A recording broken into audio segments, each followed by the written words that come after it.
২০২৪-২৫ অর্থ বছরের প্রথম ১১ মাসে দেশের বাণিজ্য ঘাটতি কমে দাঁড়িয়েছে ১,৯৩৮ কোটি মার্কিন ডলারে, যা আগের বছরের একই সময়ে ছিল ২,০২২ কোটি ডলার। অর্থাৎ এক বছরের ব্যবধানে বাণিজ্য ঘাটতি কমেছে ৪.১৭%। বাংলাদেশ ব্যাংকের হালনাগাদ পরিসংখ্যান অনুযায়ী এ সময়ে দেশের মোট আমদানি হয়েছে ৬,০২৪ কোটি ডলারের পণ্য, আর রপ্তানি হয়েছে ৪,০৮৬ কোটি ডলারের পণ্য। রপ্তানি ও আমদানির এ ব্যবধান থেকেই বাণিজ্য ঘাটতির উৎপত্তি। চলতি হিসাবের ঘাটতিতেও দেখা যাচ্ছে উল্লেখযোগ্য অগ্রগতি।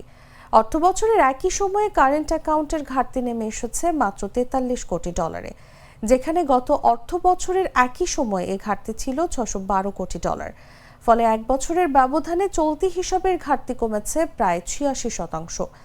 এছাড়া ফিনান্সিয়াল অ্যাকাউন্টে ২৬ কোটি ৬০ লাখ ডলারের উদ্বৃত্ত সৃষ্টি হয়েছে, যা দেশের সামগ্রিক বৈদেশিক লেনদেন ভারসাম্য রক্ষায় সহায়ক ভূমিকা রাখবে বলে মনে করছেন অর্থনীতিবিদরা। বান্ডেল থাকলে প্রতি সেনমানিতে টাকা বাঁচবে। বিকাশ সেনমানি বান্ডেল কিনে জিতুন প্রতি লেনদেনে।